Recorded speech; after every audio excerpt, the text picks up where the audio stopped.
Good morning विद्यार्थी मित्र. मागील लेक्चरमध्ये आपण गॅस वेल्डिंग सेफ्टीबद्दल माहिती पाहिली. तर आजच्या लेक्चरमध्ये आपण arc welding equipments, accessories and tools याबद्दल माहिती पाहणार आहोत. तर आर्क वेल्डिंगमध्ये उपयोगात येणारी साधनं, त्यांची उपांग आणि हत्यारं, असं या गोष्टीबद्दल आपण या लेक्चरमध्ये माहिती पाहणार आहोत विद्यार्थी मित्र. तर आपल्याला आर्क वेल्डिंग म्हटलं की त्या ठिकाणी आर्क वेल्डिंगमध्ये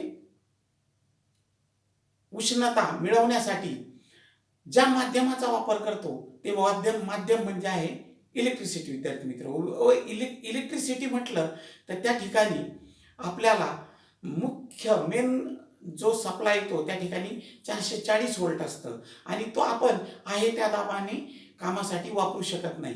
म्हणून त्या ठिकाणी ऑपरेटरला धोका होण्याची शक्यता असते. म्हणून त्या ठिकाणी आपल्याला उच्च दाबाच्या विद्युत प्रवाहाचं रूपांतरण म्हणजे 440 व्होल्टचं रूपांतरण कमी लो व्होल्टेजमध्ये करण्यासाठी आपल्याला इक्विपमेंटची आवश्यकता असते. म्हणून नेसेसिटी ऑफ इक्विपमेंट याबद्दल आपण माहिती घेऊया की इक्विपमेंटची गरज काय. तर reduce high voltage into low voltage, reduce high voltage into low voltage, की त्या ठिकाणी जास्त दाबाचा जो विद्युत प्रवाह आहे त्याचं कमी दाबामध्ये रूपांतरण करून वेल्डिंगसाठी लागणारं जे ॲम्पियर आहे, म्हणजे बघा 440 व्होल्टचं रूपांतरण उपकरण जर वापरलं तर त्या ठिकाणी आपण त्या ठिकाणी 15 ते 40 व्होल्टपर्यंत आपण व्होल्टेज डाऊन करतो आणि त्या ठिकाणी ॲम्पियर वाढवतो व वेल्डिंगसाठी लागणारी उष्णता आपण मिळवतो. ती इक्विपमेंट शिवाय शक्य नाही. म्हणून आपल्याला इक्विपमेंटची गरज लागते.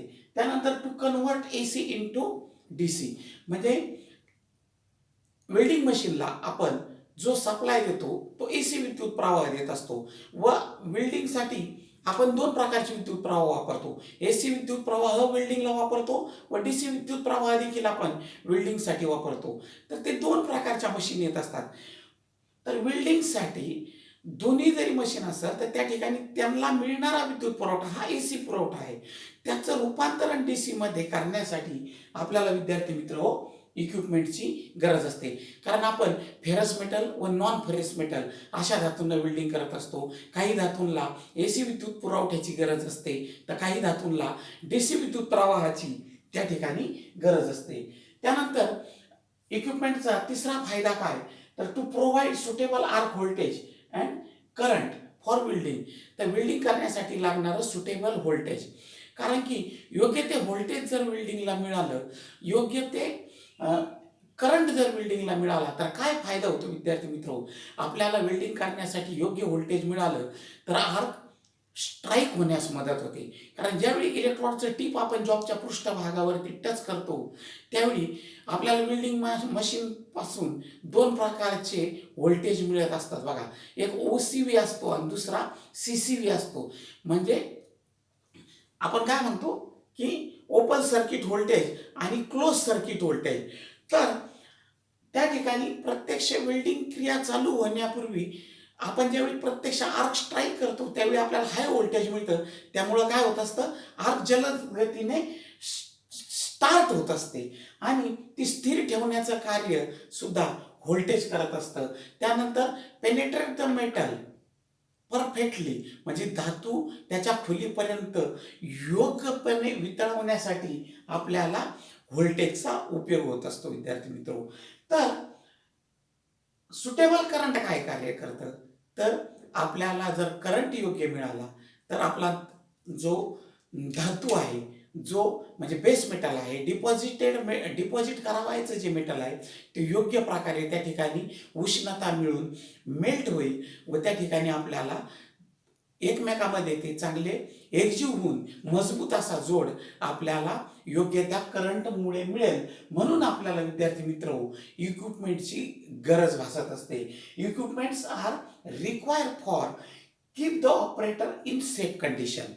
ऑपरेटरला सुरक्षित स्थितीमध्ये ठेवण्यासाठी आपलं काम जलद गतीने व मजबूत व चांगलं पूर्णत्वास नेण्यासाठी विद्यार्थी मित्र आपल्याला इक्विपमेंटची गरज भासत असते.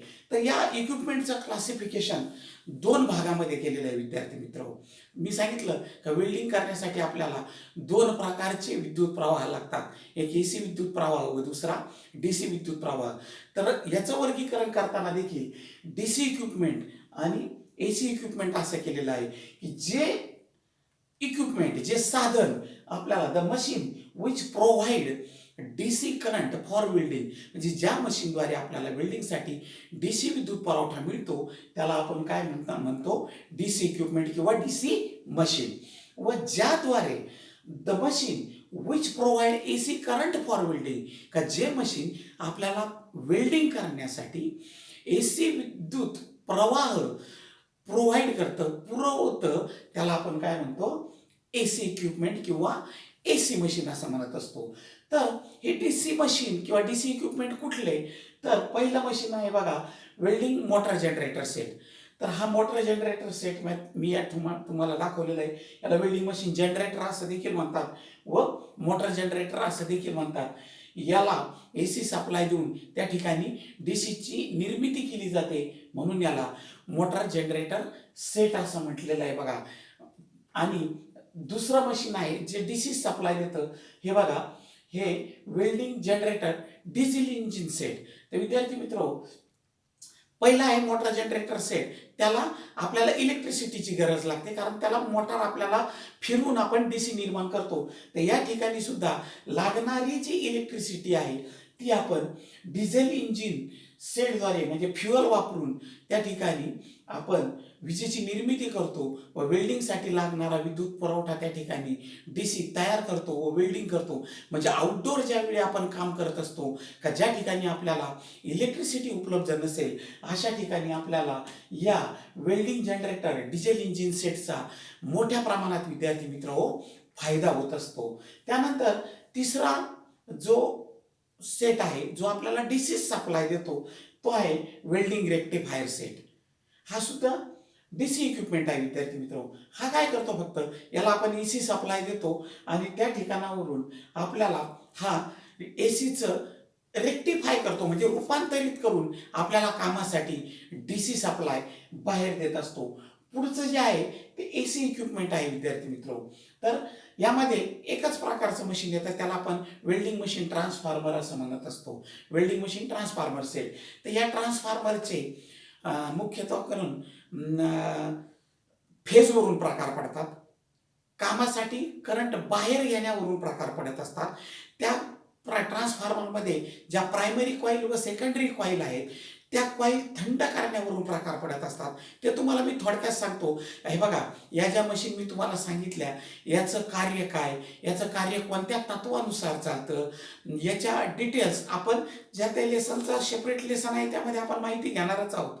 तर आज आपण फक्त आर्क वेल्डिंगमध्ये कुठल्या प्रकारची साधनं वापरतो याची आपल्याला माहिती व्हावी याबद्दल आपण माहिती घेत आहोत. तर फेजमध्ये बघा सिंगल फेज, 2 फेज, 3 फेज असे ट्रान्सफॉर्मरचे प्रकार येत असतात. बघा, हे मी तुम्हाला या ठिकाणी सिंगल फेज ट्रान्सफॉर्मर दाखवलं आहे, 3 फेज ट्रान्सफॉर्मर आहेत. हे झाले फेजवरून पडणारे प्रकार. त्यानंतर करंट बाहेर घेण्यावरून ट्रान्सफॉर्मरचे पडणारे प्रकार. हे बघा, या ठिकाणी हा जो ट्रान्सफॉर्मर मी तुम्हाला दाखवतो तर विद्यार्थी मित्र, हा ट्रान्सफॉर्मरला या ठिकाणी बघा, हा वेगवेगळे टॅप या ठिकाणी तुम्हाला दिसत असतील, वेगवेगळे टॅप आहेत. हा बघा अर्थिंगचा टॅप आहे आणि हे वेगवेगळे करंट क्षमतेचे टॅप आहे. हा 50 एम्पियरचा टॅप आहे, हा 100 एम्पियरचा, हा 150, अशा वेगवेगळ्या एम्पियर क्षमतेचे हे टॅप आहे. धातूचे गुणधर्म, धातूची जाडी, कुठल्या प्रकारचे इलेक्ट्रोड वापरतो त्यानुसार आपण या ठिकाणी अर्थिंग केबल, या अर्थिंग टॅपला आपण फिट करू. परंतु होल्डर केबल ही आपल्याला किती करंट पाहिजे त्या क्षमतेनुसार आपण ही वेगवेगळ्या टॅपला आपण होल्डर केबल ही जोडत असतो. हा झाला टॅप चोक मेथड टाईप ट्रान्सफॉर्मर. आणि हे बघा, या ठिकाणी तुम्हाला वरती या ट्रान्सफॉर्मरवरती एक लिव्हर दिसत असेल की ज्याद्वारे आपण करंट कमी जास्त करतो. तर हा जो प्रकार आहे मूव्हेबल कॉईल टाईप ट्रान्सफॉर्मर व मूव्हेबल कोर टाईप, की विद्युत प्रवाह विद्युत प्रवाह बाहेर कामासाठी घेण्यासाठी त्याच्यावरती नियंत्रण मिळवणं, म्हणजे करंट बाहेर घेण्यावरून पडणारे 3 प्रकार. Tap chalk method 1, movable coil type 2 आणि मुव्हेबल कोर टाईप 3. तर असे हे पण 3 प्रकार पडतात. त्यानंतर याच्या आतमध्ये ज्या कॉइल्स असतात, या ट्रान्सफॉर्मरमध्ये 2 प्रकारच्या कॉईल असतात. एक प्रायमरी कॉईल व दुसरी सेकंडरी कॉईल. जास्त वेळ जर आपण वेल्डिंग करत राहिलं तर त्या ठिकाणी या कॉईल गरम होण्याची शक्यता असते. म्हणून त्या ठिकाणी त्या कॉईलला थंड ठेवण्यासाठी या ठिकाणी एअर कूल्ड ट्रान्सफॉर्मर व ऑइल कूल्ड ट्रान्सफॉर्मर. एक ट्रान्सफॉर्मर असं येतं की या ठिकाणी पंखा बसवलेला तुम्हाला दिसत असेल. या ट्रान्सफॉर्मरला कॉईलवरती हवा मारण्यासाठी फॅनची सोय केलेली असते, म्हणून याला एअर कूल्ड ट्रान्सफॉर्मर असं म्हणतात. व दुसरं जे ट्रान्सफॉर्मर येतं त्याला कास्टिंगची बॉडी असते व त्यामध्ये प्रायमरी कॉईल व सेकंडरी कॉईल या फिट केलेल्या असतात व त्या ठिकाणी त्या कॉईल या ऑइलमध्ये डिप करून ठेवलेल्या असतात, बुडवून ठेवलेल्या असतात. त्याची ऑइल लेवल आपल्याला ठराविक कालावधीनंतर वेळोवेळी चेक करावं लागते, कारण उष्णतेमुळे ते ऑइल लेवल कमी होण्याची शक्यता असते. म्हणून आपण ती ऑइल लेवल चेक करणं गरजेचं आहे. असं त्या कॉईल थंड करण्यावरून देखील विद्यार्थी मित्रांनो ट्रान्सफॉर्मरचे 2 प्रकार पडतात, एअर कूल्ड ट्रान्सफॉर्मर व ऑइल कूल्ड ट्रान्सफॉर्मर. त्यानंतर वेल्डिंग कामामध्ये उपयोगात येणाऱ्या ॲक्सेसरीज, म्हणजे ज्याला उपांग म्हणतो. हे बघा, ॲक्सेसरीज म्हटलं तर त्याची देखील अत्यंत महत्त्व आहे विद्यार्थी मित्रांनो, कारण की ॲक्सेसरीजमुळे अपघात कमी होतात. त्यानंतर कामास गती मिळते व कामामध्ये तंतोतंतपणा मिळतो. आपल्याला ॲक्युरेसीमध्ये काम होतं, वेळेची बचत होते आणि अपघात देखील कमी होतात. आपण पाहिलं की सारी आपण एक 2 व्हीलर जर घेतली तर आपण त्याला छोट्या छोट्या ॲक्सेसरीज बसवतो बघा. पुढं आपण हँडलच्या खाली आपण ते टायर व इंजिनच्या मध्ये बंपर बसवतो बघा. का बसवतो आपण हे बंपर? की त्या ठिकाणी काही कारणाने जर आपली गाडी पडली तर डायरेक्ट आपल्या पायावरती पडून आपला पाय मोडू नये, म्हणून पायाला इजा होऊ नये. मग तो सगळा भार कोण सहन करत असतं? बंपर. म्हणजे आपल्याला यावरून कळलं असेल, बंपर ही देखील ॲक्सेसरीज आहे. का त्या ॲक्सेसरीजमुळं कसा फायदा होतो? त्यानंतर एक साडी गार्ड घ्या. साडी गार्ड जर आपण त्या ठिकाणी बसवलं तर त्या ठिकाणी लेडीजची साडी पाठीमागच्या चाकामध्ये चेनमध्ये अडकणार नाही व होणारा मोठा धोका टळल. तसंच वेल्डिंग कामामध्ये सुद्धा आपल्याला या ठिकाणी ॲक्सेसरीजचा खूप मोठा उपयोग असा होत असतो. तर या ज्या ॲक्सेसरीज आहेत त्या कुठल्या प्रकारच्या आपण वापरतो? तर पहिलं लग्ज. हे बघा, वेल्डिंग करण्यासाठी आपल्याला इलेक्ट्रॉड होल्डर व अर्थिंग यांना मशीन मार्फत जो सप्लाय जातो, या केबल्स मशीनला व त्या होल्डरला घट्ट आवळून बसण्यासाठी या ठिकाणी बघा ही लग्ज दाखवलेली आहे मी तुम्हाला. ही कॉपरपासून तयार केलेली असते. या ठिकाणी मी वेल्डिंग केबल दाखवलेले आहे. या वेल्डिंग केबल असा आपल्याला बंडल मिळतो. आपण योग्य साईजची त्या ठिकाणावरून कट करून ती केबल आपण एक अखंड स्वरूपाची केबल वेल्डिंग कामासाठी वापरत असतो. वेल्डिंग काम करत असताना वेल्डिंग केबल ही अखंड स्वरूपाची असावी. त्याचं इन्सुलेशन हे चांगलं असावं, कुठेही त्याचं इन्सुलेशन कट झालेलं नसावं, की जेणेकरून त्या ठिकाणी कायम स्पार्किंग होऊन केबल खराब होईल, जॉब खराब होईल, म्हणून त्या ठिकाणी आपल्याला धोकाही होण्याची शक्यता असते. म्हणून पूर्णपणे फुल्ली इन्सुलेटेड केबलचा आपण त्या ठिकाणी वेल्डिंग कामासाठी वापर केला पाहिजे. तर या ज्या लग्ज आहे या कॉपरपासून तयार केलेल्या असतात. विद्यार्थी मित्र, या ज्या आपण मशीन वेल्डिंग कामासाठी वापरतो, म्हणजे त्या AC मशीन असू द्या किंवा DC मशीन असू द्या, या मशीनची साईज ही ॲम्पियरवर ठरत असते. त्या किती ॲम्पियरच्या मशीन आहे? 200 ॲम्पियरच्या आहे, 300 ॲम्पियरच्या आहे, 350 ॲम्पियर, 400 ॲम्पियर, किती ॲम्पियरचा विद्युत पुरवठा आपल्याला तो वेल्डिंग कामासाठी देतात, त्यावरती आपल्या वेल्डिंग मशीनची साईज ठरत असते. तसंच वेल्डिंग क्षेत्रामध्ये सुद्धा आपल्याला या ज्या केबल्स मिळतात, त्या ठिकाणी आपल्याला हे ज्या लग्ज मिळतात, इलेक्ट्रॉड होल्डर असतात, अर्थिंग क्लॅम्प असतात, यांची सर्वांची साईज ही विद्यार्थी मित्र ॲम्पियरवर ठरत असते. हे बघा, या ठिकाणी वेगवेगळ्या, हे बघा, या 150 ॲम्पियरसाठी 16 mm स्क्वेअरची केबल वापरतात. 25 mm स्क्वेअरची जर केबल असेल तर 200 अँपिअरसाठी वापरतात. या ठिकाणी वेगवेगळ्या अँपिअरसाठी वेगवेगळ्या स्क्वेअरच्या केबल तुम्हाला मी या ठिकाणी दाखवत आहे. विद्यार्थी मित्रो, ही वेल्डिंग केबल या लग्ज मार्फत वेल्डिंग मशीनला केबल घट्ट करण्यासाठी या लग्जचा उपयोग होत असतो. त्यानंतर इलेक्ट्रॉड होल्डर, या ठिकाणी बघा ही वेल्डिंग केबल दाखवलेली, हे केबल कनेक्टर आहे, त्याला इलेक्ट्रॉड होल्डर लावलेला आहे आणि मशीन पासून येणारा विद्युत सप्लाय आपल्याला जॉब पर्यंत इलेक्ट्रॉड मार्फत आपलं विद्युत मंडळ पूर्ण होतं. जॉबला आपण त्या ठिकाणी अर्थिंग लावत असतो आणि तो इलेक्ट्रॉड वेल्डिंग करण्यासाठी उपयोगात येणारा इलेक्ट्रॉड हा घट्ट पकडून ठेवण्यासाठी इलेक्ट्रॉड होल्डरचा वापर होत असतो. इलेक्ट्रॉड होल्डर हे दोन प्रकारचे येत असतात, एक सेमी इन्सुलेटेड आणि दुसरं फुल्ली इन्सुलेटेड. सेमी इन्सुलेटेडमध्ये काय असतं की ऑपरेटरचा ज्या ज्या भागाला स्पर्श होण्याची शक्यता असते अशा भागालाच फक्त इन्सुलेशन केलेलं असतं.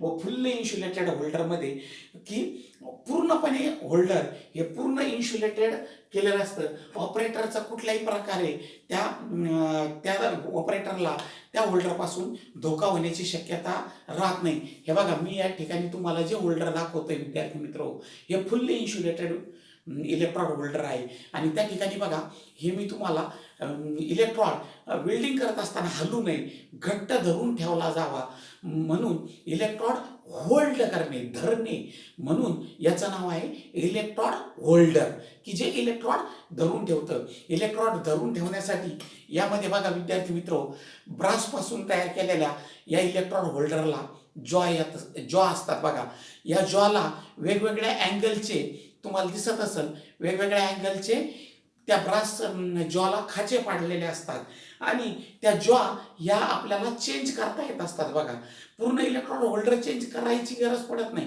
आपल्याला. या जॉ सुद्धा काही कारणाने वेल्डिंग करत असताना उष्णतेमुळे खराब होण्याची शक्यता असते, कारण आपल्याला त्या जॉला जे खाचे असतात याद्वारे बघा आता आपण वेगवेगळ्या अँगलमध्ये इलेक्ट्रॉड होल्ड करू शकतो. म्हणून त्या जॉ आपल्याला खराब झाल्यानंतर इलेक्ट्रॉड घट्ट पकडला जात नाही, म्हणून आपल्याला त्या ठिकाणी जॉ सुद्धा चेंज करण्याची सोय असते. असे दोन प्रकारचे इलेक्ट्रॉड होल्डर, सेमी इन्सुलेटेड आणि फुल्ली इन्सुलेटेड.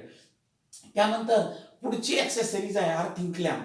ही अर्थिंग केबल कनेक्टर व ही अर्थिंग क्लॅम्प. तर विद्यार्थी मित्र, या ठिकाणी तुम्हाला मी अर्थिंग क्लॅम्प दाखवतो. हे बघा, अर्थिंग क्लॅम्प ही सुद्धा एम्पियरच्या क्षमतेवर मिळत असते. हे होल्डर प्रत्येक इलेक्ट्रॉड होल्डरवरती त्या ठिकाणी एम्पियर येत असतं. बघा, या ठिकाणी तुम्हाला बघा, या ठिकाणी तुम्हाला दिसत असेल, या ठिकाणी हे बघा इलेक्ट्रॉड होल्डरवर दिसत असेल 1000 क्षमतेचं, म्हणजे याची क्षमता किती हे बघा, हँडलवर पण आहे 1000 अँपिअर क्षमतेपर्यंतचा विद्युत पुरवठा हे होल्डर त्या ठिकाणी वाहून नेऊ शकता अशा क्षमतेचं आहे. सर्वसाधारणपणे आपण काम करत असताना 400 ते 600 अँपिअर क्षमतेचं इलेक्ट्रॉड होल्डर हे वापरलंच पाहिजे, की जेणेकरून वेल्डिंग काम करत असताना ते गरम होणार नाही. तसं या अर्थिंग क्लॅम्प देखील विद्यार्थी मित्र, यांची कॅपॅसिटी देखील, यांची क्षमता देखील ही एम्पियरवर ठरलेली असते. या देखील कॉपरपासून त्या ठिकाणी तयार केलेल्या असतात अर्थिंग क्लॅम्प विद्यार्थी मित्र. तर जॉबला जो विद्युत सप्लाय देतो आपण अर्थिंगचा, तो घट्ट धरून ठेवण्याचं कार्य ही अर्थिंग क्लॅम्प करत असते. त्यानंतर हे कनेक्टर या ठिकाणी दाखवलेले, की तुम्हाला दाखवलं मी लग्ज. आपल्या पूर्वीच्या ज्या मशीन आहेत त्या केबल लग्जद्वारे, तर आता ज्या नवीन मशीन आलेल्या आहे त्या मशीनला अशा केबल फिट करण्यासाठी कनेक्टर आलेले आहेत. तर हे कनेक्टर सुद्धा मी तुम्हाला या ठिकाणी दाखवलेले आहे विद्यार्थी मित्र. त्यानंतर पुढची ॲक्सेसरीज आहे वेल्डिंग स्क्रीन. तर वेल्डिंग स्क्रीनचा वापर काय? वेल्डिंग स्क्रीनचे दोन प्रकार येतात बघा, एक हँड स्क्रीन आणि दुसरी हेल्मेट स्क्रीन. तर यांना आतील बाजूने व बाहेरील बाजूने व्हाईट ग्लास बसवलेले असते व या दोन्ही काचेच्या मध्यभागी ही अशी वेगवेगळ्या नंबरच्या अशा फिल्टर ग्लास, किती अँपिअर क्षमतेचा आपण करंट वापरतो त्या अँपिअरच्या क्षमतेनुसार आपल्याला या वेगवेगळ्या नंबरच्या स्क्रीनच्या ग्लास विद्यार्थी मित्र या आपल्याला मिळत असतात. तर हे बघा, ही ही आहे हेल्मेट स्क्रीन आणि ही आहे हँड स्क्रीन. कारण वेल्डिंग करताना आग ज्यावेळी निर्माण होते त्यावेळी त्या ठिकाणी अल्ट्रा व्हायलेट व इन्फ्रारेड अशी प्रखर प्रकाश किरणं आपल्याला त्या आगच्या तीव्रतेपासून निघत असतात व ते आपल्याला डोळ्याला शरीराला घातक असतात. त्या डोळ्याचं संरक्षण करण्यासाठी त्या किरणांची तीव्रता कमी करून आपल्या डोळ्यांपर्यंत पोहोचवण्याचं कार्य या स्क्रीन करत असतात. म्हणून हा म्हणजे आपल्या डोळ्यांना होणारा धोका हे कमी करतात. मी सांगितलं की ॲक्सेसरीज सुद्धा अपघात कमी करतात, म्हणजेच धोका कमी करतात. म्हणजे या ॲक्सेसरीजचा वापर सुद्धा मी तुम्हाला सांगितलं विद्यार्थी मित्र. त्यानंतर आहे चिपिंग हॅमर. चिपिंग हॅमर तर वेल्डिंग करत असताना विद्यार्थी मित्र, इलेक्ट्रॉडच्या टोकापासून निघालेले धातूचे बारीक बारीक थेंब हे जॉबच्या सरफेसवरती चिटकून बसत असतात व वेल्डिंग झाल्यानंतर ते सहजासहजी निघत नाही. त्यानंतर वेल्ड लाईनवरती इलेक्ट्रॉडवरील फ्लक्स जळते आणि स्लॅग निर्माण होते. ती वेल्ड लाईनवरची स्लॅग व स्पॅटर काढून टाकण्यासाठी हे बघा, हा त्या ठिकाणी मी तुम्हाला त्या ठिकाणी चिपिंग हॅमर दाखवलेला आहे. या चिपिंग हॅमरचा वापर आपण स्लॅग व स्पॅटर काढण्यासाठी करत असतो. त्या ठिकाणी हा वायर ब्रश बघा, त्या वेल्डिंग झाल्यानंतर जो काळसरपणा किंवा ऑक्साईड जे वेल्ड जॉबच्या सरफेसवर राहतं तर ते साफ करण्यासाठी या वायर ब्रशचा विद्यार्थी मित्र आपण त्या ठिकाणी उपयोग करत असतो. वायर ब्रश देखील या ठिकाणी ज्या तुम्हाला या तारा दिसतात, या कार्बन स्टीलच्या तारा येतात व स्टेनलेस स्टीलच्या तारा येतात. नॉन फेरस मेटल असेल तर त्या ठिकाणी SS पासून तयार केलेल्या आपण वायरचा वापर करतो आणि आपलं फेरस मेटल असेल तर हा कार्बन स्टील तारेचा वापर आपण त्या ठिकाणी वायर ब्रशचा वापर त्या वेल्डिंग काम करत असताना साफ करण्यासाठी करत असतो. त्यानंतर पुढची ॲक्सेसरीज आहे टॉन. तर विद्यार्थी मित्र, वेल्डिंग करत असताना त्या ठिकाणी जॉब गरम होत असतो व गरम जॉबला काही चुकून आपला हात लागला तर त्या ठिकाणी भाजण्याची, चटका बसण्याची आपल्याला भीती असते. म्हणून या ठिकाणी बघा, फ्लॅट टॉन मी या ठिकाणी तुम्हाला दाखवलेली आहे की गरम जॉब हाताळण्यासाठी आपल्याला चटका बसू नये म्हणून, भाजू नये म्हणून त्या ठिकाणी गरम जॉब हाताळण्यासाठी टॉनचा वापर करावा. या ठिकाणी तुम्हाला स्क्रीन दाखवलेली आहे बघा की या ठिकाणी हँड स्क्रीन आहे. त्या ठिकाणी हे बघा, ही हेल्मेट स्क्रीन आहे की ज्या ठिकाणी आपण असा त्या ठिकाणी आपल्याला दोन्ही हात काम करत असताना मोकळे जर हवे असतील, आपल्याला काही उंचावर काम करायचं असेल, दोन्ही हात जर रिकाम्या ठेवणं गरजेचं असेल, व्हर्टिकल पोझिशनमध्ये, ओव्हरहेड पोझिशनमध्ये काम करत असताना आपल्याला हेल्मेट स्क्रीनचा मोठ्या प्रमाणात उपयोग होतो. या ठिकाणी तुम्हाला दिसलं असेल की या ठिकाणी याला एक फ्लॅप आहे की वेल्डिंग काम करत असताना आर्क स्ट्राईक करण्यापूर्वी तो आपण फ्लॅप वरच्या बाजूला ठेवत असतो. आर्क स्ट्राईक केल्यानंतर आपण तो फ्लॅप काय करत असतो, खाली घेत असतो विद्यार्थी मित्र. त्यानंतर सेफ्टी क्लोज. तर वेल्डिंग करत असताना आपल्या छातीचं, शरीराचं, हाताचं संरक्षण व्हावं म्हणून त्या ठिकाणी क्रोम लेदरपासून तयार केलेलं हे ॲप्रॉन मी गॅस वेल्डिंग सेफ्टीमध्ये सुद्धा याची तुम्हाला सविस्तर माहिती दिलेलीच आहे. तरी पुन्हा सांगतो की हे ॲप्रॉन आहे, हे हँडग्लोव्ज आहे व या स्लीव्ज आहे.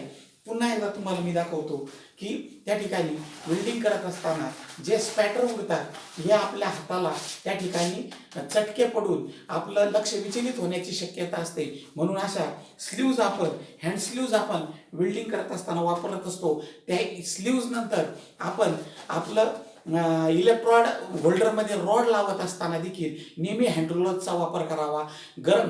वेल्डिंग करत असताना जे स्पॅटर उडतात त्यापासून संरक्षण आपलं हे ॲप्रॉन करत असतं. वेल्डिंगपासून जी उष्णता निघते, त्यानंतर जी प्रखर प्रकाश किरणं निघतात, जे स्पॅटर उडतात त्यापासून संरक्षण करण्यासाठी हा ॲप्रॉन आपल्याला त्या ठिकाणी खूप उपयोगी पडत असतो विद्यार्थी मित्र.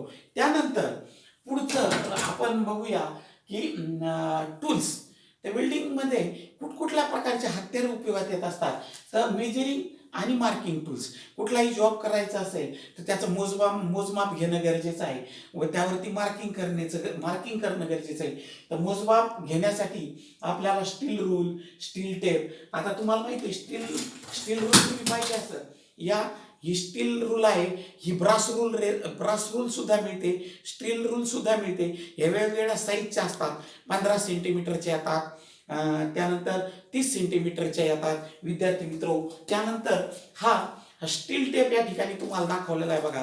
हा 3 मीटरचा येतो, 5 मीटरचा येतो, 10 मीटरचा येतो. असा स्टील टेप देखील आपण वेल्डिंग करत असताना उपयोगात आणत असतो.